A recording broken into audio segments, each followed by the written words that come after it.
គាត់កំពុងលេងជាមួយត្រចៀកមិត្តស្រីរបស់គាត់ប៉ុន្តែដោយការភ្ញាក់ផ្អើលរបស់ខ្ញុំបានរកឃើញថាករបស់មិត្តស្រីនាងបានទទួលបានខ្សែកមួយដែលមានតម្លៃរាប់លានដុល្លារចំនួនទី2ដ៏សម្បូរបែបស្រាប់តែដឹងខ្លួនមិត្តស្រីខ្ញុំប្រហែលជាកំពុងបោកប្រាស់ខ្ញុំភាគីម្ខាងទៀតថែមទាំងមានជាងគាត់ទៅទៀតដើម្បីផ្ទៀងផ្ទាត់ការស្មានរបស់ខ្ញុំគាត់បានចាប់ផ្ដើមសាកល្បងស្ថានភាពទាំងនោះដោយចេតនាឬដោយអចេតនាប៉ុន្តែមិត្តស្រីរបស់គាត់មានការប្រុងប្រយ័ត្នខ្លាំងណាស់ពួកគេបានបដិសេធមិនទទួលស្គាល់វាទាំងស្រុងចំនួនទី2ដែលមានទ្រព្យសម្បត្តិច្រើនហៀបនិងបាត់បង់កំហឹងស្វាមួយក្បាលស្រាប់តែរត់ចេញពីចិញ្ចើមផ្លូវគាត់បានបត់យ៉ាងលឿនដើម្បីគេចប៉ុន្តែរថយន្តនោះបានរបូតចេញពីការគ្រប់គ្រងដោយមិននឹកស្មានដល់បុកជាមួយរថយន្តនៅខាងមុខចំនួនទី2ដែលមានទ្រព្យសម្បត្តិច្រើនមានការខឹងសម្បារយ៉ាងខ្លាំងគាត់បានចុះពីឡានទោះបីជាមិត្តស្រីរបស់គាត់ជំទាស់ក៏ដោយវាច្បាស់ណាស់ថាគាត់ចង់បញ្ចេញកំហឹងរបស់គាត់ទៅលើអ្នកផ្សេងតើអ្នកកំពុងបើកបរយឺតដើម្បីបិទផ្លូវដោយចិត្តណាមែនទេតែងកំណត់ល្បឿនផ្លូវភ្នំ40ខ្ញុំបើកឡាន40ការបើកបរលឿនពេករបស់អ្នកទេទើបបណ្ដាលឲ្យមានការប៉ះទង្គិចគ្នាពីក្រោយអ្នកទទួលខុសត្រូវទាំងស្រុងតើអ្នកដឹងទេថាខ្ញុំជានរណាខ្ញុំមិនខ្វល់ថាអ្នកជានរណាទេយើងត្រូវតែសមហេតុផលពូបានយកទូរស័ព្ទរបស់គាត់ចេញដំបូងខ្ញុំបានថតរូបឡានរបស់ខ្ញុំបន្ទាប់មកដោយមិនប្រញាប់ប្រញាល់អ្វីឡើយគាត់បានដើរទៅរកឡានខាងក្រោយពូបានងាកមើលក្រោយនាងញឹមបន្តិចហើយមិនបានយកវាទៅគិតទេបន្ទាប់មកខ្ញុំនឹងគ្មានជំរឿអ្វីក្រៅពីហៅប៉ូលីសទេខ្ញុំនឹងធ្វើវាចំនួនទី2ដែលមានទ្រព្យសម្បត្តិច្រើនមានចរិតឆេវឆាវនិងមានចរិតឆេវឆាវទោះបីជាមិត្តស្រីរបស់គាត់ព្យាយាមបញ្ឈប់គាត់អស់សង្ឃឹមក៏ដោយនៅចំពោះមុខការចុះចាញ់ដោយមិនបានស្ម័គ្រចិត្តបន្ទាប់មកគាត់បានចាប់ផ្ដើមឡានហើយបើកចេញទៅប៉ុន្តែគាត់មិនបានដឹងទេសុបិនអាក្រក់កំពុងធ្លាក់ចុះយ៉ាងស្ងាត់មិនយូរប៉ុន្មានអ្នកទាំងពីរបានមកដល់ខ្ទមឈើមួយនៅលើកំពូលភ្នំប្រសិនបើដាក់ក្នុងអតីតកាលពួកគេពិតជានឹងមានពេលវេលាដ៏ទន់ភ្លន់មួយចំនួនប៉ុន្តែឥឡូវនេះមីងហាវបានបាត់បង់ចំណាប់អារម្មណ៍ហើយមូលហេតុដែលគាត់សុំវេនចេញក្រៅខ្ញុំកំពុងគិតចង់ទិញចម្ការផ្លែឈើនៅទីនេះបង្កើតសម្បុកតូចមួយដ៏រ៉ូមែនទិកដែលជាកម្មសិទ្ធិរបស់ពួកគេប៉ុន្តែមិននឹកស្មានដល់វីណាស្រាប់តែផ្លាស់ប្ដូរចិត្តតើអ្នកត្រូវការឲ្យខ្ញុំធ្វើអ្វីពិតប្រាកដមានតែពេលនោះទេដែលអ្នកអាចត្រឡប់មករកខ្ញុំវិញខ្ញុំដឹងថាអ្នកល្អនឹងខ្ញុំប៉ុន្តែអ្នកមិនអាចនៅឈ្លានពានបែបនេះជារៀងរហូតបានទេខ្ញុំអាចផ្ដល់ពេលវេលាឲ្យអ្នកបានអ្វីអាចទុកឲ្យពេលវេលាកំណត់ពេលវេលាអាចដោះស្រាយបញ្ហាទាំងអស់អ្នកនៅតែមិនយល់ពីបញ្ហាមែនទេខ្ញុំមិនយល់ទេអ្នកមិនយល់ថាហេតុអ្វីបានជាកណ្ដឹងទ្វាររ៉ូតនៅពេលនោះទេពេលបើកទ្វារបរោះនោះមានការភ្ញាក់ផ្អើលពេលដឹងថានោះជាពូដែលពីមុនគាត់ស្រាប់តែដឹងខ្លួនភាគីម្ខាងទៀតអាចជាអ្នកលក់ចម្ការដូច្នេះគាត់ក៏បោះជំហានទៅមុខភ្លាមអ្នកគឺជាលោកម្ចាស់តើនោះជាចម្ការឈើដែលអ្នកចង់ទិញមែនទេមិនមែនលក់ឈ្មោះទេសុភាពរៀបសារឲ្យសុំទោសបរោះចំណាស់ពីព្រោះមានតែការទិញចម្ការប៉ុណ្ណោះមានតែពេលនោះទេដែលមិត្តស្រីរបស់អ្នកអាចផ្លាស់ប្ដូរចិត្តដោយមិននឹកស្មានដល់ពូនោះក៏លែងមានប្រតិកម្មអ្វីតតែសោះគ្មានប្រយោជន៍អ្វីទេបាននិយាយជាមួយមនុស្សដូចអ្នកខ្ញុំមិនប្រគល់ដីនោះឲ្យអ្នកជាដាច់ខាតលោកតាចាស់ឲ្យលោកមិនយល់ភាសាមនុស្សទេលក់ដីឲ្យខ្ញុំសុបិនស៊ូស្ដីមុខរបស់វីណាប្រែជាស្លេកស្លាំងសភាពគិតរបស់ខ្ញុំគឺដើម្បីជួយសង្គ្រោះមនុស្សប៉ុន្តែមីងហាវបានបញ្ឈប់គាត់គ្មាននរណាម្នាក់បានឃើញគាត់កំពុងនិយាយមិនសមហេតុផលគាត់សមនឹងស្លាប់គាត់កំពុងរៀបចំរថគេចពីកន្លែងកើតហេតុជាមួយវ៉ែនណាទោះយ៉ាងណាក៏ដោយអ្នកដំណើរម្នាក់បានលេចឡើងនៅក្បែរនោះអ្នកទាំងពីរក៏តានតឹងឡើងភ្លាមសូមអធិស្ឋានថាអ្នកផ្សេងទៀតទើបតែឆ្លងកាត់យ៉ាងណាមិញរឿងអាក្រក់នោះគឺបរិះនោះពិតជាបានឈប់ឡានរបស់គាត់ហើយដើរមករកពួកគេអ្នកទាំងពីរគ្មានជំរឿអ្វីក្រៅពីធ្វើពុតជាស្ងប់ស្ងាត់នោះទេសូមទូរស័ព្ទទៅយេលេទៅ300ហុងខុងដុល្លារដើម្បីសាកសួរអំពីចំនួនក្រុមហ៊ុនខ្ញុំទើបតែមកដល់ទីនេះបរិះនោះបានមករកមីងហាវគាត់បានធ្វើសញ្ញាឲ្យនាងថតរូបដើម្បីកម្ចាត់ភាគីម្ខាងទៀតឲ្យបានឆាប់តាមដែលអាចធ្វើទៅបានមីងហាវគ្មានជំរឿអ្វីក្រៅពីធ្វើតាមអ្វីដែលគាត់ត្រូវបានគេប្រាប់នោះទេមិនអីទេពេលដែលបរិះនោះហៀបនឹងចាក់ចេញទូរស័ព្ទដៃរបស់ពូដែលទុកនៅកន្លែងកើតហេតុប៉ុន្តែដោយចៃដន្យខ្ញុំក៏នឹកឃើញដល់វេនដាមើលទៅហាក់ដូចជាតានតឹងម្យ៉ាងវិញទៀតមីងហាវមានទឹកមុខក្រៀមក្រំត្រូវត្រៀមខ្លួនដើម្បីដោះស្រាយជាមួយអ្វីដែលនឹងកើតឡើងបន្ទាប់ស្ថានភាពដែលអាចកើតមានហេតុអ្វីបានជាអ្នកលើកទូរស័ព្ទនៅទីនេះឃើញវ៉ែននៅលើកទូរស័ព្ទទីបំផុតបរិះនោះក៏ចាក់ចេញទៅប៉ុន្តែនៅតែមានការសង្ស័យបន្តិចបន្តួចនៅលើមុខរបស់គាត់លេហើយបន្ទាប់ពីមនុស្សចាស់បានទៅឆ្ងាយទីបំផុតពួកគេទាំងពីរនាក់បានដកដង្ហើមធំដោយធូរស្រាល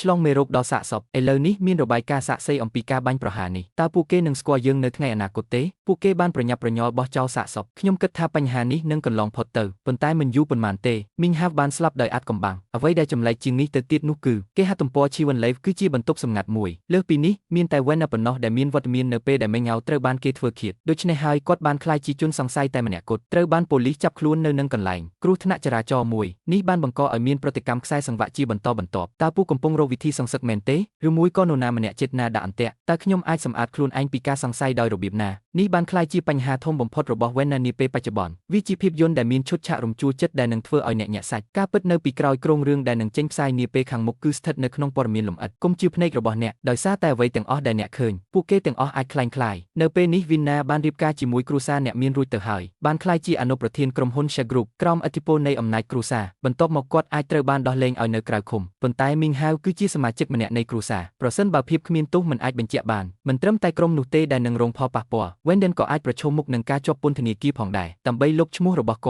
ាត់ចំណាយលុយច្រើនដើម្បីជួលប៉ូលីសឈ្មោះរបស់ប៉ូលីសគឺ Zheng Wei គាត់គឺជាអ្នកដឹកនាំក្រុម Chongwon ស្ថានភាពបច្ចុប្បន្នរបស់អ្នកមិនមានសន្តិនិយមទេខ្ញុំមិនបានឃើញឪពុកចិញ្ចឹមនេះទេខ្ញុំបានផ្ញើសារជាឯកជនទៅស្ថានីយ៍ប៉ូលីសនេះកំពុងនាំមកនូវដំណឹងអាក្រក់ម៉ោង 10 យប់នេះបន្ទាប់មកប៉ូលីសនឹងប្រគល់ភស្តុតាងហើយភស្តុតាងនេះគឺគ្រប់គ្រាន់ដើម្បីបញ្ជាក់ថា Wenna គឺជាជនល្មើសពិតប្រាកដនេះជាកន្លែងកើតហេតុឧក្រិដ្ឋកម្មអ្នកបានរៀបចំជួបអ្នកស្លាប់នៅសន្តាគារឯកជនមួយនៅត្រើយម្ខាងផ្លូវខ្ញុំត្រូវបានបង្ខំឲ្យទៅទីនោះតើមានអ្វីកើតឡើងពិតប្រាកដនៅពេលនោះខ្ញុំចង់និយាយបន្ថែមទៀតខ្ញុំបានប្រាប់អ្នកប៉ូលីស50 ដងរួចហើយខ្ញុំគិតថាអ្នកមិនទាន់យល់ពីស្ថានភាពនៅឡើយទេអ្វីដែលខ្ញុំត្រូវការគឺព័ត៌មានលម្អិតប្រហែលជាព័ត៌មានលម្អិតដែលអ្នកខកខាននៅក្នុងក្រែមលាបមាត់របស់អ្នកគ្រាន់តែជាការពិតត្រឹមត្រូវចូលឲ្យត្រង់ទៅអ្វីដែលខ្ញុំនិយាយគឺជាការពិតត្រូវទេវាគឺដោយសារតែការងារល្អជាច្រើនឆ្នាំខ្ញុំអាចដឹងបានភ្លាមថាវីណាកំពុងកុហកការពិតច្រើនតែត្រូវបានលាក់បាំងនៅក្នុងព័ត៌មានលម្អិតដែលលាក់កំបាំងហើយអ្វីបានជាអ្នកសុខចិត្តជួយខ្ញុំស្ត្រីម្នាក់ដែលស្រស់ស្អាតដូចអ្នកខ្ញុំមានកំហុសយ៉ាងណាដែលត្រូវគេចោទប្រកាន់មិនពិតខ្ញុំនឹងជួយអ្នកបញ្ជាក់ពីភាពគ្មានទោសពៃរបស់អ្នកខ្ញុំប្រកាសថាអ្នកនឹងមិនអនុញ្ញាតឲ្យខ្ញុំធ្វើការដោយឥតប្រយោជន៍ទេមែនទេវាជាម៉ោង 8 យប់នៅសល់តែ 2 ម៉ោងទៀតប៉ុណ្ណោះមុនពេលដែលភស្តុតាងត្រូវបានប្រគល់ជូនដើម្បីទៅប្រឆាំងនឹងខ្យល់ដើម្បីផ្លាស់ប្ដូរស្ថានភាពអ្នកត្រូវតែនិយាយការពិតមានតែខ្ញុំទេដែលដឹងរបៀបបង្ហាញភស្តុតាងបន្ទាប់មកខ្ញុំបានគិតយ៉ាងស៊ីជម្រៅអំពីអ្នកក្រោយពី 3 ថ្ងៃវេនណាបានសម្រេចចិត្តប្រាប់ការពិត2សប្តាហ៍មុនគាត់កំពុងធ្វើការងារសប្បុរសធម៌នៅលើភ្នំប៉ុន្តែភ្លាមនោះសម្បត្តិអាចកំបាំងមួយបានមកដល់មនុស្សអាក្រក់បានដឹងអំពីទំនាក់ទំនងរបស់គាត់ជាមួយមីងហាវពួកគេបានគំរាមកំហែងគាត់ជាមួយនឹងរូបថតឯកជនរបស់ពួកគេប្រាប់គាត់ឲ្យត្រៀមលុយ 5 លានប្រសិនបើអ្នកមិនផ្ដល់ឲ្យវាទេបន្ទាប់មកពួកគេបានបង្ហាញរឿងអាស្រូវរបស់ពួកគេជាសាធារណៈភាគីទាំងពីរបានព្រមព្រៀងគ្នាជួបគ្នានៅសន្តាគារព្រៃឈើមួយបង់ប្រាក់ពេលទទួលទំនិញរូបថតឯកជនត្រូវបានប្រគល់ជូនប៉ុន្តែចម្លែកណាស់ពេលវេលាដែលបានព្រមព្រៀងគ្នាបានកន្លងផុតទៅអ្នកដែលបានសរសេរលិខិតនោះមិនទាន់បានបង្ហាញខ្លួននៅឡើយទេវេនណាកាន់តែអន្ទះសារបន្ទាប់មកខ្ញុំបានទៅបន្ទប់ទឹកដើម្បីលុបមុខភ្លាមនោះសំឡេងផ្ទុះខ្លាំងមួយបានបន្លឺឡើងពេលគាត់ចេញមកពួកគេបានរកឃើញថាមីងហៅបានដួលទៅលើដីរួចហើយបន្ទាប់មករូបរាងដ៏តាក់ទាញមួយបានលេចចេញនៅពីក្រោយគាត់ខ្ញុំបានសន្លប់អស់រយៈពេល 2-3 នាទីបន្ទាប់ពីខ្ញុំភ្ញាក់ពីដំណេកក្តីសុបិនបានចាប់ផ្ដើមតើអ្វីទៅជារឿងដំបូងដែលអ្នកអាចចងចាំបានគោះភ្លាមនោះប៉ូលីសបានមកដល់ពួកគេកំពុងគោះទ្វារជាបន្ទាន់វីណាភ័យស្លន់ស្លោនាងបានអប់មីងហាវនៅក្នុងដៃរបស់នាងវាបានបន្លឺសំឡេងស្រែកយំដោយអស់សង្ឃឹមប៉ូលីសបានរកឃើញទ្វារត្រូវបានចាក់សោពីខាងក្នុងបន្ទាប់មកពួកគេបានវាយបំបែកទ្វារដោយបង្ខំវ៉ៃណាត្រូវបានចាប់ខ្លួននៅនឹងកន្លែងតែចម្លើយឥតគិតថ្លៃនោះជាអ្វីសាន់តាទុកសាកសពចោលខ្ញុំបាននិយាយថាក្រោកឈរឡើងចាក់ចេញពីរាងកាយខ្ញុំជាម្នាក់ក្នុងចំណោមអ្នកក្រោកឡើងយឺតក្រោកឈរឡើងការលើកដៃរបស់ម៉ូណាក៏បង្ហាញថាមានមនុស្សទី3នៅក្នុងបន្ទប់ដែរប៉ុន្តែទ្វារត្រូវបានចាក់សោពីខាងក្នុងគូស្នេហ៍មួយគូកំពុងដើរកាត់នៅពេលកើតហេតុផលប៉ះពាល់ដ៏ធំមួយត្រូវបានឬបន្ទាប់មកគាត់ឈរយាមនៅខាងក្រៅទ្វារប៉ុន្តែគ្មាននរណាម្នាក់ចេញមកទេហើយបង្អួចទាំងអស់ត្រូវបានចាក់សោវាមិនអាចទៅរួចទេក្នុងការបើកវាពីខាងក្នុងភស្តុតាងនេះគ្រប់គ្រាន់ដើម្បីបញ្ជាក់ថាកន្លែងកើតហេតុគឺជាបន្ទប់ដែលត្រូវបានចាក់សោប៉ូលីសបានពិនិត្យឲ្យកន្លែងកើតហេតុដោយប្រុងប្រយ័ត្នរួមទាំងផ្លូវរត់គេចខ្លួនគ្មានដានណាមួយត្រូវបានរកឃើញទេឃាតករដែលហៅថាអ្នកវាបានបាត់ទៅក្នុងខ្យល់ស្ដើងបន្ទាប់ពីធ្វើបាបប្រលឹងនេះត្រូវតែជាអន្ទាក់មួយមានអ្នកកំពុងព្យាយាមដាក់កំហុសលើខ្ញុំមិនបានសម្លាប់ពួកគេទេប្រធានក្រុមស្ដាប់ខ្ញុំមិនបានសម្លាប់គាត់ទេប្រសិនបើនរណាម្នាក់ចង់ដាក់ស៊ុំឲ្យអ្នកតើអ្នកណាចង់ដាក់ស៊ុំលើយើ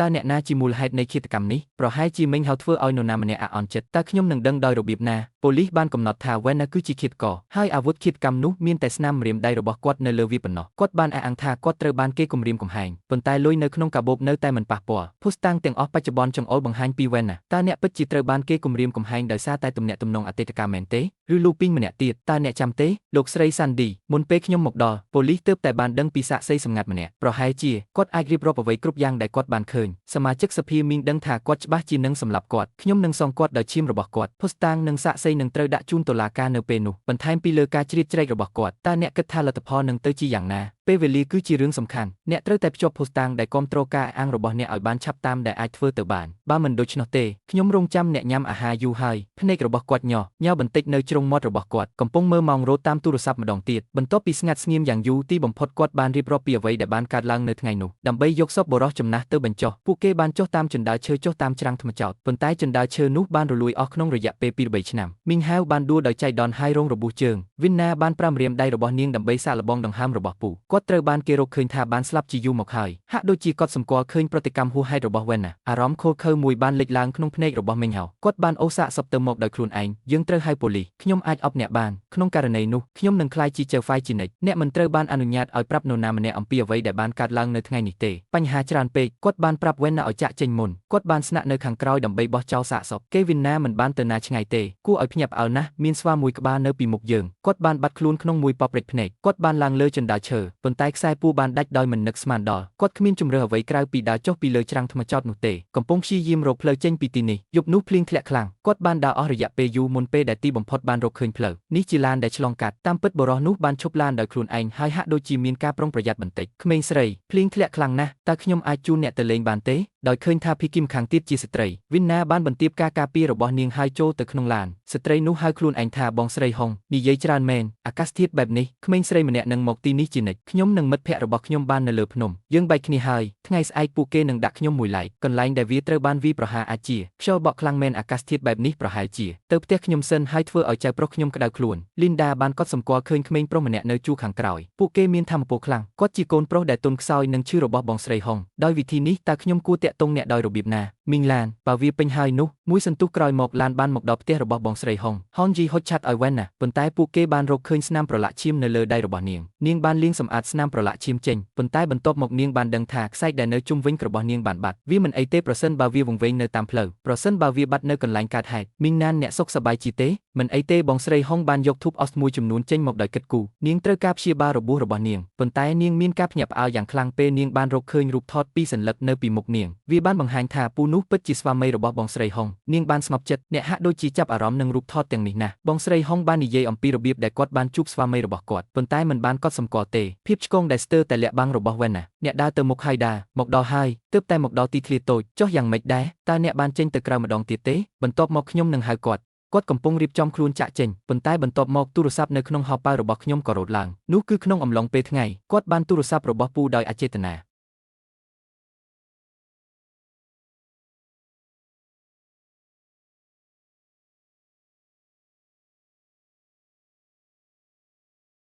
តើអ្នកអាចជឿសំឡេងទូរស័ព្ទទេចូលចិត្តនៅទីនោះទូរស័ព្ទរបស់អ្នកតែងតែនៅជាមួយអ្នកភ្លៀងហាក់ដូចជាឈប់ហើយខ្ញុំត្រូវទៅឥឡូវនេះក្រោយមកវេនណាបានរកឃើញទូរស័ព្ទសាធារណៈមួយទំនាក់ទំនងត្រូវបានធ្វើឡើងអ្នកទាំងពីរបានយល់ព្រមថានឹងមិនជួបគ្នាទៀតទេកប់រឿងនេះឲ្យជ្រៅនៅក្នុងចិត្តខ្ញុំមិនយូរប៉ុន្មានក្រោយមកវេនណាបានរៀបការនាងបានក្លាយជាស្ត្រីអ្នកមានម្នាក់នាងគិតថានាងអាចចាប់ផ្ដើមជីវិតថ្មីប៉ុន្តែទុក្ខវេទនាខាងក្នុងកាន់តែខ្លាំងឡើងជារៀងរាល់ថ្ងៃរហូតដល់ថ្ងៃមួយគាត់បានឃើញការផ្សាយពាណិជ្ជកម្មមនុស្សបាត់ខ្លួនរបស់បុរសនោះនៅក្នុងកាសែតសាលាធំសិក្សាមូលដ្ឋានចិនឡែងឈុយបានបញ្ជាក់លោកនាយកលូពីងដែលបានបាត់ខ្លួនកាលពីពេលថ្មីនេះលុយកាក់ដែលលួចពីសាលារៀនការបរិច្ចាគដ៏ច្រើនរបស់ក្រុមហ៊ុន Share Group ឥឡូវនេះលោក Zheng Xiaoe ត្រូវបានគេកឹបកេងប្រាក់លោក Lu Ping គឺជានាយកសាលាធំសិក្សាមួយមនុស្សមួយចំនួនបានលើកឡើងពីការបាត់ខ្លួនរបស់គាត់ថាជាភស្តុតាងនៃការរត់គេចខ្លួនជាមួយនឹងប្រាក់មួយចំនួនសាលារៀនកំពុងប្រឈមមុខនឹងការបិទទ្វារកូនរបស់ Hua Gong Hiep នឹងឈប់រៀនហើយដូច្នេះហើយកម្មករជាច្រើនបានប្រមូលផ្ដុំគ្នានៅច្រកទ្វារសាលារៀនហើយបង្កបញ្ហាសួរគាត់ថាតើគាត់ដឹងចម្លើយឬអត់នេះត្រូវបានរៀបចំដោយមេញហៅដោយចេតនាខ្ញុំដឹងថាខ្ញុំបានអូសទាញក្មេងស្លូតត្រង់ទាំងនេះចុះមកជាមួយខ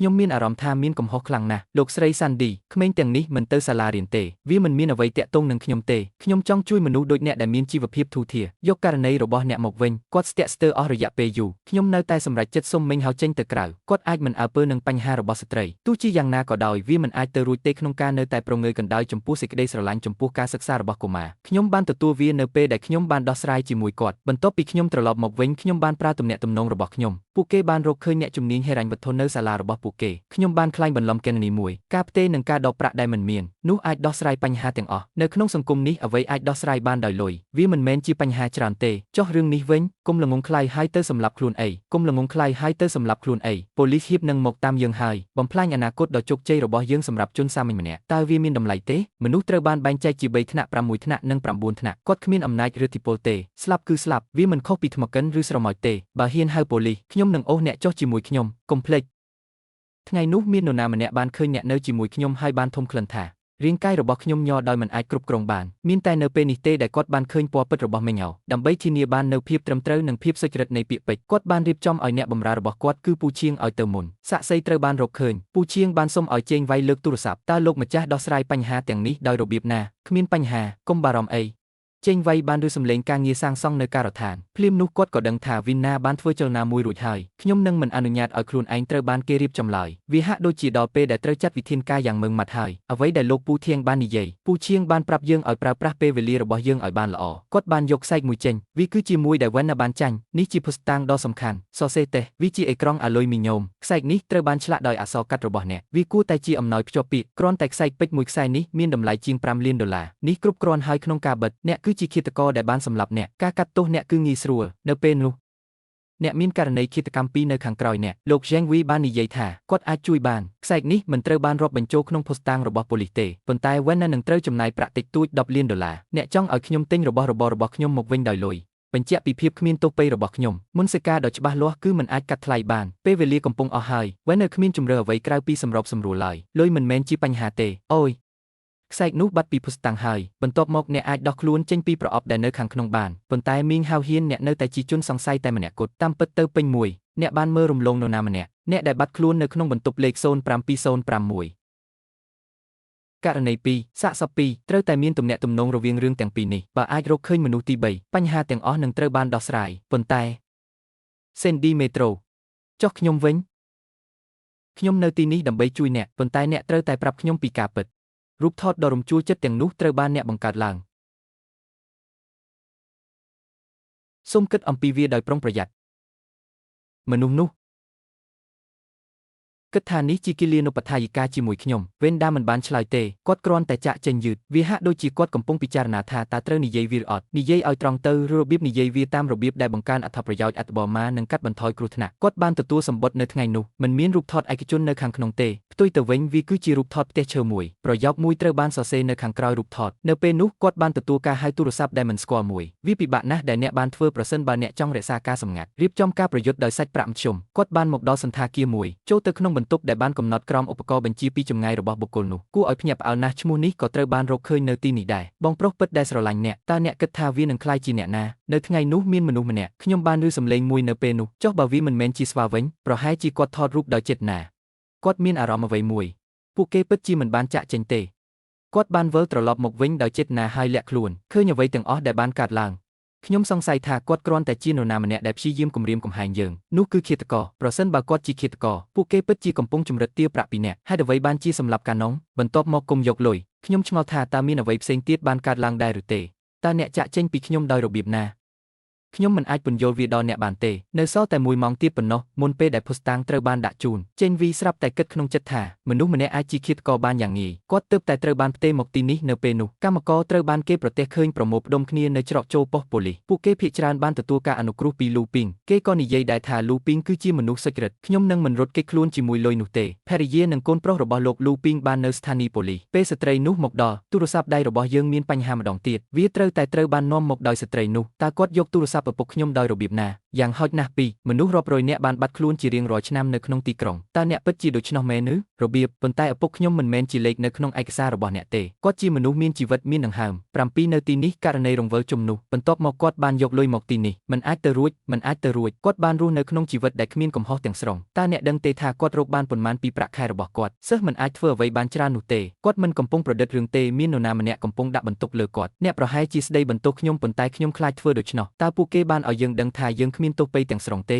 អ្នកមិនដឹងរឿងនោះទេគ្មានអ្នកណាខ្វល់ទេបើមានអ្នកណាម្នាក់រកបានពិន្ទុលើសពី100តើអ្នកអាចធ្វើបែបនេះដោយរបៀបណាពួកអ្នកឯងធ្វើមិនសមហេតុផលណាស់នរណាម្នាក់ចេញពីទីនេះដើម្បីយករឿងរ៉ាវទាំងមូលដូច្នេះពួកគេបានរកឃើញពួកគេដោយឯកជនតាមទស្សនៈរបស់គាត់ប្រសិនបើលោកលូពីងជាជនជាតិស្បែកខ្មៅលុយនោះច្បាស់ជានឹងត្រូវទុកឲ្យក្រុមគ្រួសារមករកបងស្រីហុងនៅពេលនេះប្រហែលជាយើងអាចរកលុយបានខ្លះពីរឿងនេះអ្នកប្រហែលជាត្រូវបង់ប្រាក់ខ្លះការចំណាយលើការចល័តកម្លាំងប៉ូលីសក៏ច្រើនដែរប្រសិនបើអ្នកអាចចែករំលែកបន្ទុកខ្លះបាននោះនឹងធ្វើឲ្យការស្វែងរកមនុស្សលឿនជាងមុនខ្ញុំពិតជាមិនអាចរកលុយបានមែនដរាបណាមនុស្សនោះត្រូវបានរកឃើញមិនថាវាពិបាកប៉ុណ្ណាទេយើងនឹងរកវិធីគ្រាន់តែប្រគល់ប្រាក់ខ្លះពីស្ត្រីចំណាស់វិញតើអ្នកបាននិយាយអ្វីប្តីខ្ញុំមិនដែលធ្វើអ្វីខុសក្នុងជីវិតរបស់គាត់ទេគាត់សុខចិត្តលះបង់ខ្លួនឯងដើម្បីជួយសង្គ្រោះអ្នកដទៃដរាបណាមានអ្នកណាម្នាក់ក្នុងភូមិជួបប្រទះនឹងការលំបាកគាត់ពិតជានឹងផ្ដល់ជំនួយខ្ញុំបានយំប៉ុន្តែខ្ញុំមិនបានយំទេរឿងនេះយើងទាំងពីរមិនជឿទេសូម្បីតែអ្នកដែលស្គាល់គាត់ក៏មិនជឿដែរការព្យាបាលកូនប្រុសរបស់អ្នកការវះកាត់នេះចំណាយប្រាក់ច្រើនណាស់លុយសម្រាប់ការព្យាបាលរបស់ខ្ញុំត្រូវបានខ្ចីពីឪពុកខ្ញុំគ្រួសារយើងធ្លាប់មានដីទំនេរមួយឪពុកខ្ញុំកំពុងព្យាយាមសងបំណុលកំពុងគិតចង់ដកគាត់ចេញធ្វើការនៅវាលស្រែទាំងយប់ទាំងថ្ងៃរាងកាយរបស់ខ្ញុំមិនទាន់ជាសះស្បើយពេញលេញនៅឡើយទេអ្នកប្រាប់គាត់តើអ្នកមិនយល់ទេវាបានបង្ហាញថាកូនប្រុសកំពុងមានជំងឺធ្ងន់ធ្ងរឈឺចុកចាប់ដោយសារជំងឺរាល់ថ្ងៃ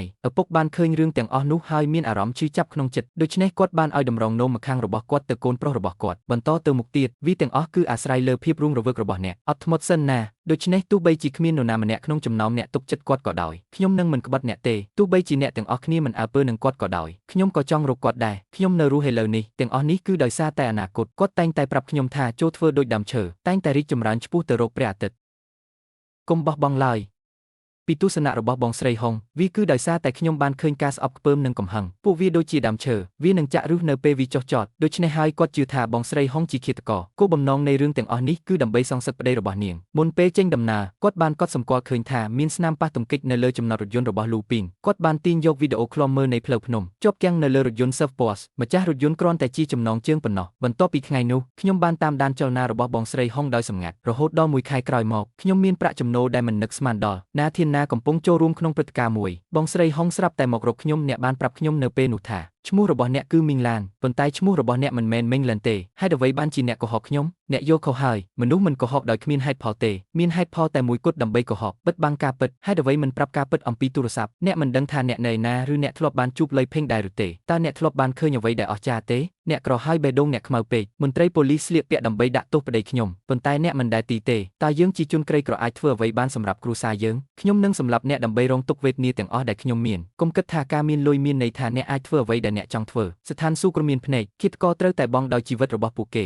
ខ្ញុំគ្រាន់តែជាស្ត្រីចំណាស់ក្រីក្រម្នាក់ប៉ុន្តែខ្ញុំមិនខ្លាចអ្វីទាំងអស់ជីវិតរបស់អ្នកមានតម្លៃជាងជីវិតរបស់អ្នកដែលជាជីវិតអ្នកមានទៅទៀតចាប់ពីថ្ងៃនោះមកហុងជីចាប់ផ្ដើមដើរតាមវ៉ែនណាទៅរៀនអំពីទម្លាប់របស់នាងនិងកន្លែងដែលត្រូវទៅជារៀងរាល់ថ្ងៃក្រោយមកករណីឃាតកម្មនេះបានកើតឡើងអ្នកដែលធ្វើបាបមនុស្សគឺស្ត្រីនោះមនុស្សត្រូវបានជំរុញឲ្យឈានដល់គែមនៃភាពអស់សង្ឃឹមពួកគេអាចដោះស្រាយអ្វីគ្រប់យ៉ាងបានគាត់បានបង្ហាញឈ្មោះរបស់គាត់ផ្ដល់ក្តីស្រឡាញ់ដល់ខ្ញុំម្ដងទៀតដរាបណាយើងអាចរកបងស្រីហុងឃើញភស្តុតាងដែលរកឃើញនៅកន្លែងកើតហេតុនោះអាចធ្វើឲ្យវ៉ែនណាច្បាស់ពីការសង្ស័យទាំងនេះតើវាមានតម្លៃប៉ុន្មានតើអ្នកចង់បានប៉ុន្មាន20លានមិនច្រើនទេមែនទេសរុបទាំងខ្សែកមានចំនួន$30 លានខ្ញុំគិតថាអ្នកគួរតែបង់ប្រាក់ពាក់កណ្ដាលជាមុនសិនហើយបន្ទាប់មកយើងអាចនិយាយគ្នាបន្ទាប់ពីវីណាបានបង់ប្រាក់រួចជេងវៃបានថតរូបមួយសន្លឹកនៅពេលដែលណាទៀនណាត្រូវបានចាប់ខ្លួនបងស្រីហុងមានវត្តមាននៅកន្លែងកើតហេតុចូលសន្មតថានាងខ្លាញ់ខ្លួនជាអ្នកសម្អាតសន្តាគារគាត់បានលាក់វានៅក្នុងទូជាមុនសិនគាត់បានសម្លាប់មីងហៅខណៈពេលដែលវ៉ែនណាកំពុងនៅក្នុងបន្ទប់ទឹកបន្ទាប់មកវាវ៉ែនណាឲ្យសន្លប់ការបង្កើតភស្តុតាងនៃការសម្លាប់របស់គាត់បន្ទាប់មកប្រើសរដើម្បីបើកបង្អួចប្រើវេទិកានៅខាងក្រៅបង្អួចដើម្បីទៅបន្ទប់បន្ទាប់កូនប្រុសរបស់គាត់បានខ្លាញ់ខ្លួនជាប៉ូលីសចាក់សោបង្អួចពេលពួកគេកំពុងស្ថិតក្នុងភាពច្របូកច្របល់នេះបង្កើតបន្ទប់សម្ងាត់ដ៏ល្អឥតខ្ចោះតាមរបៀបនេះករណីនេះច្បាស់ណាស់ឃាតករឈ្មោះហុងឈៀនកិច្ចសហប្រតិបត្តិការម្ដាយនិងកូនគាត់ពិតជាបានបាត់ខ្លួនមែននោះហើយជាមូលហេតុដែលអ្នកទាំងអស់គ្នាយល់ច្រឡំថាខ្ញុំជាឃាតករប្រសិនបើខ្ញុំមិនបានរកឃើញព័ត៌មានលម្អិតនេះទេអ្នកមិនមានឱកាសលាងមាត់របស់អ្នកផងនៅពេលនេះវីណាបានទទួលទូរស័ព្ទមួយគឺពូឈៀងដែលបានទូរស័ព្ទមកគាត់បានសោកប៉ាន់សាក់សីសម្ងាត់ភីគីម្ខាងទៀតបានយល់ព្រមចាក់ចេញជាបណ្ដោះអាសន្នចេញវៃហាក់ដូចជាមានអារម្មណ៍អ្វីមួយ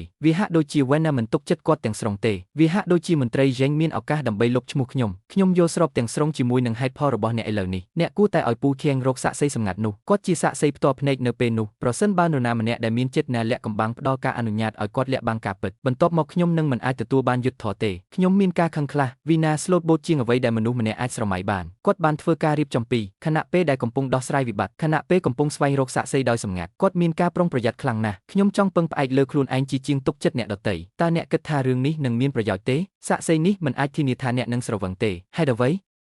ពីព្រោះកាមេរ៉ាសុវត្ថិភាពបានថតរថយន្តរបស់អ្នកស្លាកស្នាមប៉ះទង្គិចលើផ្ទៃស្លាកស្នាមប៉ះទង្គិចពីរថយន្តដែលបំពេញដោយអាលុយមីញ៉ូមគឺស្រាលណាស់លើសពីនេះអ្នកបានជួបបងស្រីហុងគាត់ថែមទាំងបានធ្វើពុតជាតារាល្បីទៀតផងវាពោពេញទៅដោយចន្លោះប្រហោងតើខ្ញុំអាចធ្វើអ្វីបានទៀតវានៅតែជាកវិជាដដែលដោយសារមីងហៅបានស្លាប់ទៅហើយយើងត្រូវរកវានៅក្នុងគាត់ប្រសិនបើយើងមិនអាចបញ្ជាក់ថាវាមិនតាក់ទងនឹងអ្នកទេបន្ទាប់មកធ្វើវាតាមវិធីផ្សេងទៀតមីងហៅបានសម្លាប់លីផេឥឡូវនេះយើងគ្រាន់តែត្រូវការរឿងមួយបន្ថែមទៀតប៉ុណ្ណោះតើភស្តុតាងផ្ទាល់អ្វីខ្លះដែលបាត់ឈ្មោះមួយត្រូវដាក់លើខ្លួនរបស់លូពីងបុគ្គលដែលពាក់ព័ន្ធមិនបានទៅលេងផ្ទះយីហោល្បីនោះទេចាប់តាំងពីហេតុការណ៍នោះមកហើយយកខ្សែដៃដែលមានឈ្មោះនៅលើវាប្រសិនបើខ្សែដៃបានលេចឡើងនៅលើសាកសពរបស់លោកពីងអាចប្រព្រឹត្តបទល្មើសក្រោមឈ្មោះទោះបីជាក្រុមប្រឹក្សាដ៏ល្បីល្បាញមានអំណាចអរូបីដ៏អស្ចារ្យនៅពេលនោះក៏ដោយយើងអាចធ្វើសំទានបានតែប៉ុណ្ណោះដូច្នេះឥឡូវនេះយើងកំពុងស៊ើបអង្កេតតែរឿងមួយប៉ុណ្ណោះតើមានអ្វីទៀតដែលត្រូវស៊ើបអង្កេតតើសាកសពណែណាមានតែម៉ៃហៅទេដែលដឹងរឿងនោះចេងវៃមានការរំជើបរំជួលបន្តិចគាត់បន្តសួរអំពីទីតាំងសាកសពប៉ុន្តែវេណាទូចថានាងមិនដឹងទេឈប់កុហកទៅអ្នកដែលទៅបោះចោលសាកសពនៅថ្ងៃនោះមិនមែនជាមនុស្សដែលមានបណ្ណកម្មសិទ្ធិនោះទេបាត់ចាស់សោះកិច្ចឈ្មោះបានធ្វើឲ្យជើងរងរបួសគាត់មិនអាចកម្រើករាងកាយបានតតែសោះតើអ្នកគិតថាខ្ញុំជាស្ត្រីអាចធ្វើបែបនោះបានទេលីពីងហេតុផលរបស់អ្នកគឺធំធេងជាងចំណងជើងខ្លួនឯងទៅទៀតលីពីងនឹងតែងតែជាការគំរាមកំហែងដល់អ្នកប្រសិនបើគាត់មិនបង្ហាញឈ្មោះរបស់អ្នកទេតើគាត់នឹងរៀបការជាមួយអ្នកបន្ទាប់ពីសម្លាប់សត្រូវហើយឬនៅជីវិតសុបិនរបស់អ្នកបានប្រែក្លាយទៅជាធូលីដីថ្ងៃនោះអ្នកមិនដែលរំពឹងរឿងនេះទេលីពីងបានស្គាល់អ្នកពូខ្ញុំមិនលក់ចំការនេះទេពូខ្ញុំពិតជាចង់ទិញដីនោះណាស់យើងចង់នៅលើកំពូលសង់ផ្ទះធំមួយដែលជារបស់យើងអ្នកគួរតែលក់ដីនោះឲ្យខ្ញុំប្រសិនបើក្រុមហ៊ុន Share Group ចង់ទិញដីរបស់ខ្ញុំនេះ ខ្ញុំនឹងមិនបដិសេធមិនលក់ទេសាលារបស់យើងពឹងផ្អែកលើសប្បុរសធម៌របស់ក្រុមហ៊ុន Share មូលនិធិនេះត្រូវបានបង្កើតឡើងក្នុងរយៈពេលខ្លីប៉ុណ្ណោះខ្ញុំបានឃើញរូបថតភ្ជាប់ពាក្យរបស់អ្នកជាមួយសអ្នកគឺជា Kia Wana មែនទេអ្នកបានច្រឡំខ្ញុំជាមួយអ្នកផ្សេងក្មេងស្រីចាប់តាំងពីអ្នកសម្រេចចិត្តរៀបការមកខ្ញុំស្នើឲ្យអ្នកថែរក្សាខ្លួនឯងសាលារបស់យើងពឹងផ្អែកលើមូលនិធិសប្បុរសធម៌សម្រាប់ខ្សាច់និងគ្រូទើបតែផ្លាស់ទៅទីតាំងបច្ចុប្បន្នតើអ្នកចង់ធ្វើអ្វីឲ្យប្រាកដចង់បានលុយបន្ថែមទេហេតុអ្វីបានជាអ្នកបង្កើតរឿងរ៉ាវដ៏គួរឲ្យភ័យខ្លាចបែបនេះទារោគសូមអភ័យទោសខ្ញុំបានប្រាប់អ្នកពីការពិតទាំងអស់រួចហើយតើអ្នកចង់បានអ្វីទៀតគ្មានអ្វីល្អអំពីមនុស្សដែលព្យាយាមស្វែងយល់ពីអ្នកនោះទេអ្នកបានធ្វើវាហើយគួរឲ្យអស់សំណើចណាស់តើអ្នកចង់បានអ្វីពិតប្រាកដដោយសារតែអ្វីខ្ញុំបានគំរាមកំហែងអ្នកឆ្លងកាត់ទូរស័ព្ទរបស់អ្នកសូមកូនសោសម្រាប់ Jerome ឥឡូវនេះវាបានបង្ហាញថា Zheng Wei គឺជាអ្នកជំរិតទាវប្រាក់គាត់បានឃើញពីពណ៌ពិតរបស់ Wenna ជាយូរមកហើយធ្វើការងារសប្បុរសធម៌នៅសាលាធំសិក្សាមួយក្នុងតំបន់ភ្នំគ្រាន់តែដើម្បីចិញ្ចឹមកូនកសាងបុគ្គលិកលក្ខណៈនោះជារឿងគួរឲ្យអស់សំណើចណាស់ខ្ញុំធំធាត់នៅក្នុងមណ្ឌលកុមារកំព្រាមួយខ្ញុំចង់ប្រើប្រាស់ធនធានផ្ទាល់ខ្លួនរបស់ខ្ញុំសូមឲ្យមនុស្សកាន់តែច្រើនយកចិត្តទុកដាក់ចំពោះកុមារទាំងនេះគ្រាន់តែជាការរីករាលដាលពាក្យចាំអារ៉ាមប៉ុណ្ណោះបន្ទាប់មកប្រាប់ខ្ញុំអំពីអារម្មណ៍របស់អ្នកបានដឹងអំពីស្ត្រីដែលប្រព្រឹត្តអំពើពុករលួយនិងខុបខិតគ្នាសូម្បីតែមុនពេលអ្នកភ្ជាប់ពាក្យក៏ដោយប៉ុន្តែនាងនៅតែចង់រៀបការជាមួយគាត់យ៉ាងខ្លាំងបន្ទាប់ពីបានជួបជុំគ្នាវិញជាមួយមេងហៅអ្នកបានឆ្លៀតយកប្រយោជន៍ពីអារម្មណ៍របស់គាត់ចំពោះអ្នករក្សាទំនាក់ទំនងរបស់អ្នកបានអញ្ជើញមេងហៅទៅកាន់ការផ្សព្វផ្សាយដែលមិនប្រើទឹកពួកគេមិនបានបែកបាក់គ្នាតតែសោះមីងហៅខ្ញុំពិតជាមិនធ្វើនៅថ្ងៃនោះទេអ្នកជាអ្នកបើកបរយឺតបែបនេះតើអ្នកបានធ្វើរឿងនេះដោយចិត្តណាមែនទេអ្នកបើកលឿនពេកហើយបុកខ្ញុំពីក្រោយអ្នកត្រូវទទួលខុសត្រូវទាំងស្រុងបន្ទាប់ពីសម្លាប់លោកលីពីងតើអ្នកកំពុងធ្វើអ្វីគាត់គំរាមខ្ញុំវាក៏ជាស្ថានភាពដែលអ្នកគ្រប់គ្រងបានដែរកុំហៅប៉ូលីសអីក្រោយមកមីងហៅបានឃើញព័ត៌មានអំពីការកឹបកេងប្រាក់របស់លូពីងគាត់ដឹងថាវីណាជាអ្នកធ្វើវាដូច្នេះគាត់បានណាត់ជួបគាត់នៅឆ្នេរវេណាបានយកឯកសារសម្គាល់ខ្លួនរបស់លូពីងខណៈពេលកំពុងបោះចោលសាកសពបន្ទាប់មកគាត់បានបញ្ជាឲ្យខេងឈឺកែប្រែរបស់របរនៅសាលារឿងរ៉ាវនេះបានคล้ายជាគួរឲ្យចាប់អារម្មណ៍ណាស់ជាអកុសលអ្នកមិនអាចបញ្ជាក់ថាអ្វីដែលអ្នកកំពុងនិយាយគឺជាការពិតនោះទេលើកនេះគ្មានចម្លើយទេផ្ទុយទៅវិញពួកគេបានចាប់ផ្ដើមនិយាយអំពីឈ្មោះខ្ញុំបានរៀនពីឈ្មោះនេះតាមសាច់ញាតិទោះបីជាលោកជាសមាជិកសភាក៏ដោយលោកយ៉ាងសេប៉ុន្តែគាត់មានចិត្តល្អងាយប្រតិកម្ម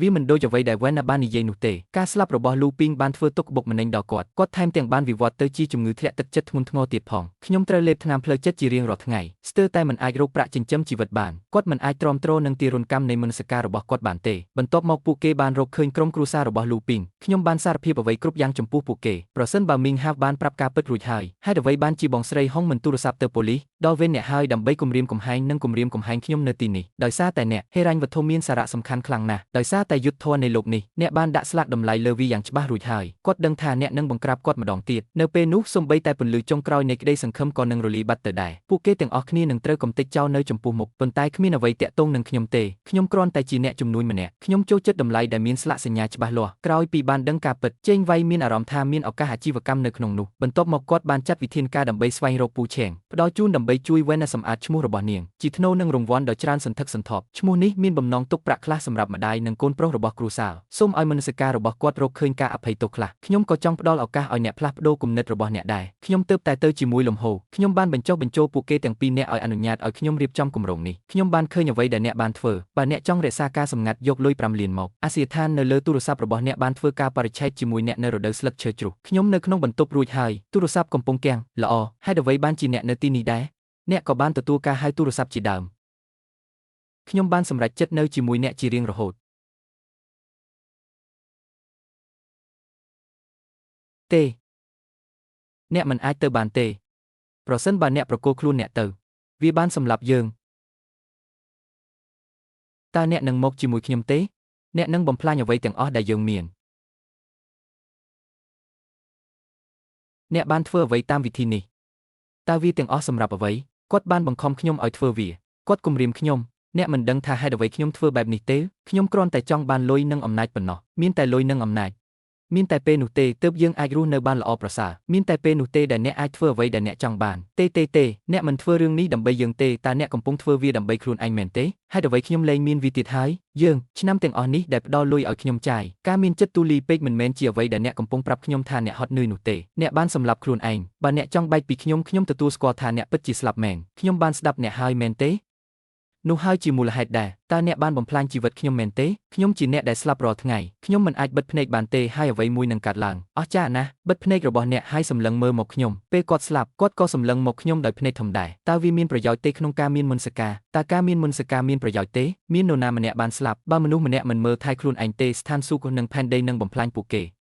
ខ្ញុំបានបង្ហាញជើងរបស់ខ្ញុំដូចដែលអ្នកទើបតែនិយាយរួចឥឡូវនេះអ្នកមានជំរើសតែពីរប៉ុណ្ណោះឬមកជាមួយខ្ញុំដើម្បីប្រគល់ខ្លួនខ្ញុំនឹងប្រគល់គាត់ទៅឲ្យប៉ូលីសមុខរបស់វីណាត្រជាក់គាត់បានធ្វើពុតជាយល់ព្រមដើម្បីបញ្ឆោតមនុស្សនិងទទួលបានកេរ្តិ៍ឈ្មោះคล้ายៗបិទទូរស័ព្ទបន្ទាប់មកដោយឆ្លៀតឱកាសដែលគាត់ភ្លេចស្មារតីមួយផ្លេតគាត់បានចាក់ខ្លួនឯងនឹងកាំបិតសំឡេងប៉ះទង្គិចផ្សេងទៀតបានតាក់ទាញចំណាប់អារម្មណ៍របស់អ្នកដទៃជៀសមិនរួចគាត់គ្មានជំរើសអ្វីក្រៅពីធ្វើពុតជាធ្វើបាបខ្លួនឯងនោះទេនៅថ្ងៃនោះខ្ញុំអាចរកបាន5លានប៉ុន្តែចរិតរឹងរូសរបស់មេងហៅបានផ្លាស់ប្ដូរប្រសិនបើខ្ញុំបានបោះជំហានមួយទៀតខ្ញុំអាចនាំអ្នកត្រឡប់មកវិញបានប៉ុន្តែខ្ញុំដឹងករណីរបស់យើងខ្ញុំមានកិច្ចការធំជាងនេះដែលត្រូវធ្វើក្នុងអំឡុងពេលសវនាការនៅតុលាការអ្នកប្រុសតូចដែលចេះតែគិតតែពីខ្លួនឯងអ្នកចង់ដាក់សុំឲ្យខ្ញុំតើនេះជាតម្រូវការហួសហេតុមែនទេរូបថតនេះគឺជាភស្តុតាងយ៉ាងច្បាស់នេះបញ្ជាក់ថាបងស្រីហុងគឺជាឃាតករតម្រុយដ៏ស្រទន់នៅក្នុងក្មេងស្រីដែលកំពុងរុញចង្កូតមានតែពេលនោះទេទើបអាចមើលឃើញការពិតគឺថាបងស្រីហុងបាននៅកន្លែងកើតហេតុគាត់បានសម្លាប់មេងហៅដោយសារតែការស្អប់ខ្ពើមហើយបន្ទាប់មកបានចោទប្រកាន់ខ្ញុំអ្នកបានចង្អុលបង្ហាញថាបងស្រីហុងមិនបានបំពេញកាតព្វកិច្ចទេ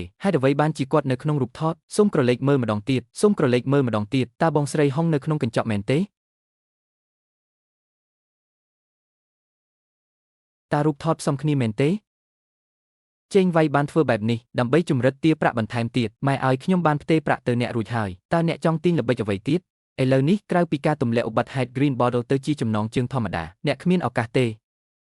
ខ្ញុំនឹងពិនិត្យមើលភស្តុតាងមានតែខ្ញុំទេដែលអាចធ្វើរឿងនេះបា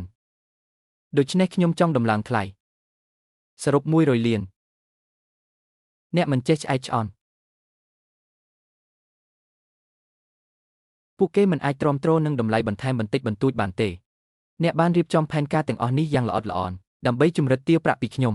អ្នកមិនមានប្រាក់ចំណេញសុទ្ធទេនិយាយទៅវាជាការគ្រោងទុកជាមុនអ្នកគឺជាអ្នកជំនាញពិតប្រាកដពួកគេថែមទាំងហ៊ានលួចឈ្មោះទៀតផងការទូសទីតាំងបញ្ឈរបន្ទាប់ពីឈ្មោះនោះបានដាក់ទូរស័ព្ទនៅថ្ងៃនោះដូចសពមួយដងវិនណាបានប្រើពាក្យផ្អែមល្ហែមដើម្បីលួងលោមគាត់ធ្វើឲ្យគាត់បន្ថយការប្រុងប្រយ័ត្នរបស់គាត់បន្ទាប់មកយកកាំបិតចេញដោយស្ងាត់ផ្អែកលើការស្មានគ្មានមូលដ្ឋានរបស់អ្នក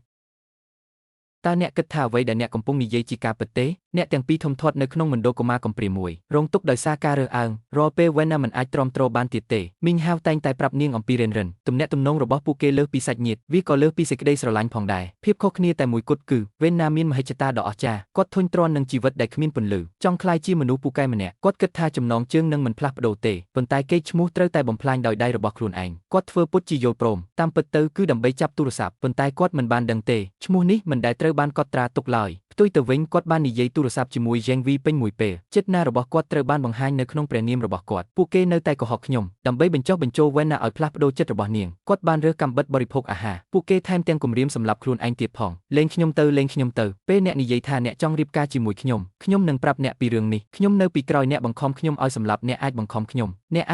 ្ញុំបានសូមកុំប៉ះអ្នកវីណាខូចចិត្តណាស់នេះមិនមែនជាចិត្តណារបស់គាត់ទេប៉ុន្តែនៅចំពោះមុខអំណាចនិងទ្រព្យសម្បត្តិគាត់បានបាត់បង់ស្មារតីជាយូរមកហើយប្រែក្លាយទៅជាសត្វសាហាវដែលស្រេកឃ្លានឈាមក្រោយមកគាត់បានដឹងខ្លួនប្រសិនបើការស្លាប់របស់មេងហៅអាចបំពេញបំណងប្រាថ្នារបស់គាត់បានបន្ទាប់មកគាត់អាចត្រូវបានចាត់ទុកថាបានស្លាប់ដោយស័ក្តិសមពិភពលោកនេះពិតជាអយុត្តិធម៌មែនមនុស្សឈរនៅចន្លោះពីរ៉ាមីតខ្ញុំមិនដែលមានសិទ្ធិមានចិត្តល្អទេអ្នកបានសម្លាប់មេងហៅដោយដៃរបស់អ្នកផ្ទាល់ភាពវៃឆ្លាតនិងតវិជ្ជារបស់អ្នកវាទាំងអស់គឺសំហេតុផលចំពោះចៅក្រមនោះហើយជាមូលហេតុដែលខ្ញុំបានសុំឲ្យអ្នកមកដរាបណាអ្នកកម្ចាត់បញ្ហាទាំងនេះបានខ្ញុំលែងមានចំណងទៀតហើយមនុស្សម្នាក់នេះបានសួរម្ដងទៀតអំពីសាកសពរបស់លូពីងប្រសិនបើរកសាកសពមិនឃើញអ្វីនឹងគ្រាន់តែជាការនិយាយទេប៉ុន្តែវ៉ាន់នៅតែមិនព្រមចុះចាញ់នៅតែមិនប្រាប់សូមឲ្យខ្ញុំប្រាប់អ្នកពីរឿងមួយទៀតខ្សែកនេះវាក៏คล้ายដែរអ្នកហ៊ានសម្លាប់ខ្ញុំគាត់ដកដង្ហើមធំភាពប្រញាប់ប្រញាល់បានជំនួសភាពស្ងប់ស្ងាត់ដែលធ្លាប់មានពីមុនទាំងស្រុងខ្សែកពិតគឺនៅជាមួយបងស្រីហុងបន្ទាប់ពីម៉ែបានប្រាប់ពួកគេពីការពិតពួកគេបានដើរទៅរកខ្សែកឥឡូវនេះអ្នកពិតជាអាចអង្វរខ្ញុំបានហើយពេលវេលាកំពុងអស់ហើយនៅទីនេះហើយដែលខ្ញុំបានសាកសួរអំពីសាកសពវីណាបែរមកហាក់ដូចជាកំពុងគិតអំពីអ្វីមួយភ្លាមនោះយ៉េងវេបានទទួលទូរស័ព្ទមួយខ្ញុំបានទទួលដំណឹងអា ក្រក់ពូឈៀងត្រូវបានចាប់ខ្លួនវេនណាប្រុងប្រយ័ត្នខ្លាំងណាស់គាត់ហៅពូឈៀងមានតែបន្ទាប់ពីបានបញ្ជាក់វាហើយទើបខ្ញុំជឿវាពូឈៀងត្រូវបានចាប់ខ្លួននេះបានក្លាយជាចម្បាំងចុងក្រោយដែលបានបំបីខ្នងរបស់វេនណាគាត់បានប្រាប់យ៉េងវីឲ្យធ្វើវាទៅ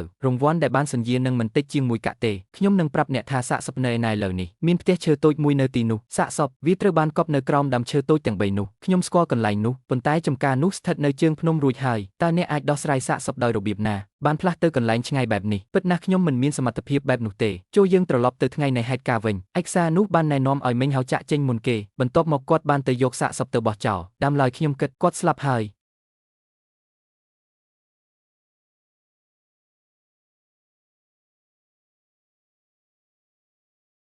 យគាត់បានដើរតាមពីក្រោយលូពីងយ៉ាងស្ងាត់យើងបានមកដល់ជើងភ្នំ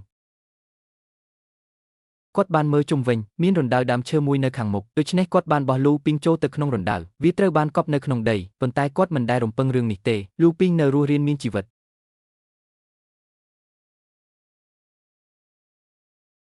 បន្ទាប់មកវាចាប់ផ្ដើមភ្លៀងធ្លាក់ខ្លាំងលាងសម្អាតដានទាំងអស់ចេញវាហាក់ដូចជាវាសនាក៏បានជួយគាត់ដែរវ៉ាន់ណាបានសារភាពអ្វីទាំងអស់ប៉ុន្តែគាត់មិនបានកត់សម្គាល់ឃើញជ្រុងមាត់របស់គាត់ដែលញ័របន្តិចនោះទេហើយភាពសោកសៅដែលមិនលាក់បាំងនៅក្នុងភ្នែករបស់គាត់បានដុតបារីស៊ីការបស់គាត់យឺតបន្ទាប់មកដាក់វាចូលក្នុងមាត់របស់អ្នកអ្វីគឺច្បាស់ណាស់ចាប់ផ្ដើមធ្វើការជេងវាយបែកខ្លួនហើយចាក់ចេញពេលឆ្លងកាត់ទីធ្លាគាត់បានដាក់បារីស៊ីកានៅលើតុបារីស៊ីកាបានឆាប់ឆេះវីណាមានអារម្មណ៍ថាមានអ្វីមួយខុសគាត់បានបោះជំហានទៅមុខភ្លាមហើយរើសបារីស៊ីកាមួយដើមឧបករណ៍រំខានមួយត្រូវបានរកឃើញនៅខាងក្នុងបន្ទាប់ពីចាក់ចេញពីវិមានវាគឺដោយសារតែបន្ទុកដ៏ធ្ងន់លើគ្រួសារលូវីណាចង់រត់គេចខ្លួនប៉ុន្តែភ្លាមនោះទ្វារក៏បើកឡើងពួកគេបានរកឃើញថាតំបន់នៅខាងក្រៅត្រូវបានឡោមព័ទ្ធដោយប៉ូលីសរួចហើយកៅវីណាត្រូវបានសង្ស័យពីបទឃាតកម្មត្រូវបានចាប់ខ្លួនរែងវែងឈានបំផ្លាញខ្ញុំប្រាប់ខ្ញុំថាមានលុយនៅក្នុងកន្លែងរបស់អ្នកដើម្បីអ្នកអាចពិនិត្យមើលបានខ្ញុំជាសង្គមពិតខ្ញុំទើបតែចាប់ផ្ដើមធ្វើការនៅស្ថានីយ៍គ្មានទឹកបន្ទាប់មកលោកបានទទួលយកករណីបាត់ខ្លួនរបស់លោកលូពីងបន្ទាប់ពីអ្នកត្រូវបានដោះលែងឲ្យនៅក្រៅឃុំពូហៀងបានតាក់ទងមកយើងប៉ូលីសបានធ្វើសកម្មភាពមុនពេលដែលពូហៀងអាចធ្វើបានសាក្សីម្នាក់ត្រូវបានរកឃើញគាត់បានសហការយ៉ាងពេញលេញជាមួយប្រតិបត្តិការរបស់យើងនៅយប់នេះកាន់នេះដែលអ្នកបានផ្ទេរប្រាក់ទៅគឺជារបស់ខ្ញុំផ្ទេរកំណត់ត្រានេះនឹងបម្រើជាភស្តុតាងថាអ្នកបានសូកប៉ាន់ប៉ូលីសអ្នកដែលបាននិយាយជាមួយអ្នកកាលពីពេលថ្មីនេះគឺលីឆេងកូនប្រុសរបស់លីភីងភ្លៀងធ្លាក់ខ្លាំងបានធ្លាក់ពីលើមេឃអ្នកមិនអាចប្រាប់បានទេថាវាជាភ្លៀងឬទឹកភ្នែកគាត់បានឲ្យដំណើររបស់គាត់ថាជាដំណើរជាមួយឪពុកម្នាក់ដែលប្រៀបដូចជាដើមឈើធំមួយដើម្បីជួយសង្គ្រោះគាត់ឪពុកក្នុងវ័យ60ឆ្នាំគាត់បានសម្រេចចិត្តយ៉ាងម៉ឺងម៉ាត់ចូលទៅក្នុងបន្ទប់វះកាត់គាត់បានប្រាប់កូនប្រុសរបស់គាត់ឲ្យលូតលាស់ឆ្ពោះទៅរកព្រះអាទិត្យដូចជាដើមឈើធំមួយប៉ុន្តែទើបតែ6ខែមុននេះឪពុកដ៏សប្បុរសនិងស្មោះត្រង់រូបនេះបានបាត់ខ្លួនយ៉ាងអាថ៌កំបាំងគាត់ក៏ត្រូវបានចោទប្រកាន់មិនពិតពីបាត់កឹបកេងប្រាក់ផងដែរមូស៊ីលៀងបានព្យាយាមគ្រប់មធ្យោបាយប៉ុន្តែគ្មានប្រយោជន៍ទេរហូតដល់ការលេចចេញនៅគ្រោះថ្នាក់វិជ្ជមានមិនយូរប៉ុន្មានមីងហាវបានរកឃើញពួកគេគាត់បានសារភាពគ្រប់យ៉ាងដែលបានកើតឡើងពីមុនដោយអះអាងថាយោធាក្រុមឆេគឺអាក្រក់ខ្លាំងណាស់វាមិនមែនជាអ្វីដែលមនុស្សធម្មតាអាចញ័របានទេដូច្នេះគាត់បានមករកវិធីសាស្ត្រមួយគាត់ធ្វើពុតជាស្ថិតក្នុងគ្រោះថ្នាក់គាត់បានបន្លំខ្លួនជាប៉ូលីសលោភលន់និងពុករលួយទំនាក់ទំនងផ្ទាល់ជាមួយវ៉ាន់ណាគាត់ត្រូវបានគេបោកបញ្ឆោតឲ្យបង្ហាញទីតាំងនៃការបញ្ចុះសពនៅក្នុងការប្រកួតរយៈពេល2ម៉ោងលូឆេងក៏មានចន្លោះប្រហោងដែរគេវីណាបានងឹតភ្នែករួចទៅហើយដោយសារការជាសះស្បើយរបស់នាងលើសពីនេះប៉ូលីសបានចាប់ខ្លួនពូធាងវាគួរតែសហការជាមួយលឆេងលើពីខាងក្រៅទោះបីជាវ៉ាន់ណាមានការប្រុងប្រយ័ត្នខ្ពស់ក៏ដោយប៉ុន្តែពួកគេនៅតែធ្លាក់ចូលទៅក្នុងអន្ទាក់ដែលបានរចនាយ៉ាងល្អប៉ូលីសបានរកឃើញសាកសពរបស់លោកលូពីងនៅថ្ងៃបន្ទាប់6ខែក្រោយមកទីបំផុតក្រុមគ្រួសារបានជួបជុំគ្នាវិញហើយកប់នៅក្នុងចិត្តខ្ញុំទីបំផុតភាពងឹតដែលនៅសេសសល់ត្រូវបានរសាយបាត់ទៅដោយពន្លឺថ្ងៃនេះបញ្ចប់ខ្សែភាពយន្តនេះជាសមរភូមិមនុស្សធម៌អំពីមនុស្សធម្មតានិងមនុស្សមានអំណាចយុត្តិធម៌និងអំពើអាក្រក់ជាវវិនណាមានដើមកំណើតមកពីគ្រួសារក្រីក្របំណងប្រាថ្នាខុសឆ្គងសម្រាប់អំណាចនិងទ្រព្យសម្បត្តិដើម្បីធ្វើឲ្យទូយន្តហោះមានលំហូរគាត់អាចក្បត់ស្នេហាបានការមិនអើពើនឹងជីវិតពីជនរងគ្រោះទៅជាជនល្មើសនេះបង្ហាញយ៉ាងច្បាស់ណាស់នៅពេលដែលមនុស្សម្នាក់ចាត់ទុកការព្យាបាលជាជំនឿតែមួយគត់របស់ពួកគេបន្ទាប់មកចំណុចស្នូលខាងសិលធម៌នឹងធ្លាក់ចុះដោយគ្មានកំណត់និងដំណើរនៃការធ្វើពុតជាប៉ូលីសគាត់គ្មានអំណាចឬឥទ្ធិពលទេគាត់គ្រាន់តែមានចិត្តបរិសុទ្ធដែលឧទ្ទិសដល់ការសងសឹកឪពុករបស់គាត់នេះក៏បញ្ជាក់ផងដែរថានៅពេលដែលជញ្ជីងសុខុមាលភាពសាធារណៈត្រូវបានលំអៀងយ៉ាងខ្លាំងសូម្បីតែមនុស្សសាមញ្ញនិងស្មោះត្រង់បំផុតក៏ដោយវាក៏នឹងប្រែក្លាយទៅជាកាំបិតមុតស្រួចបំផុតផងដែរវាបានទម្លុះចូលទៅក្នុងភាពងឹតនិងភាពអស់សង្ឃឹមយ៉ាងខ្លាំងពួកគេជាមនុស្សពីរប្រភេទផ្សេងគ្នាមានតែស្រោមសម្បត្តិពេញលេញទេទើបអាចរស់នៅបានល្អប្រសើរភាគីម្ខាងទៀតទូចថាគ្រួសារគឺជាអ្វីគ្រប់យ៉ាងនេះគឺជាការប៉ះទង្គិចគ្នានៃតវិជ្ជារស់រានមានជីវិតពីរនៅក្នុងការប៉ះទង្គិចគ្នានេះគ្មានអ្នកឈ្នះពិតប្រាកដទេមានតែទុក្ខសោកគ្មានទីបញ្ចប់ដែលកើតឡើងបន្ទាប់ពីការបើកសម្ដែងនៃសេចក្តីពិតភាពយន្តប្រាប់យើងការព្យាបាលអាចជាមន្តស្នេហ៍ដល់ចិត្តទឹកនាំមនុស្សមួយជំហានម្ដងឆ្ពោះទៅរកការបំផ្លិចបំផ្លាញស្នេហាត្រូវបានបំផ្លាញដោយចំណងចំណូលចិត្តចំណងគ្រួសារឆេះក្នុងភាពស្អប់ខ្ពើមអ្នកទុនខ្សោយមិនចាំបាច់ល្អទេមនុស្សរឹងមាំមានបេះដូងគ្មានកូននៅលើក្តារអុកនេះដែលមានឈ្មោះថា Survivor survival មនុស្សគ្រប់គ្នាគិតថាពួកគេជាអ្នកលេងអុកប៉ុន្តែប្រហែលជាមនុស្សគ្រប់គ្នាគ្រាន់តែជាកូនអុកដែលត្រូវបានគ្រប់គ្រងដោយការព្យាបាលគ្មានអ្នកណាអាចបញ្ឆោតមេឃបានឡើយគ្មានអ្នកណាម្នាក់ទេដើម្បីអាចរស់នៅក្នុងទ្រង់ដែលត្បាញដោយមនុស្សជាតិនេះចេញទៅដោយមិនរងរបួសដូច្នេះមធ្យោបាយតែមួយគត់គឺត្រូវការពារធម្មជាតិពិតរបស់មនុស្សម្នាក់មានតែពេលនោះទេទើបយើងអាចមើលឃើញផ្លូវនៅខាងមុខមានតែពេលនោះទេទើបមនុស្សម្នាក់អាចមានការចាប់ផ្ដើមដ៏ល្អនិងចុងបញ្ចប់ដ៏ល្អនៃដំណើរជីវិតមើលឃើញខ្លឹមសារតាមរយៈខ្សែភាពយន្តដោយសារតែចំណង់ចំណូលចិត្តខ្ញុំខំប្រឹងខ្ញុំជាអតិថិជនជួបគ្នាពេលក្រោយ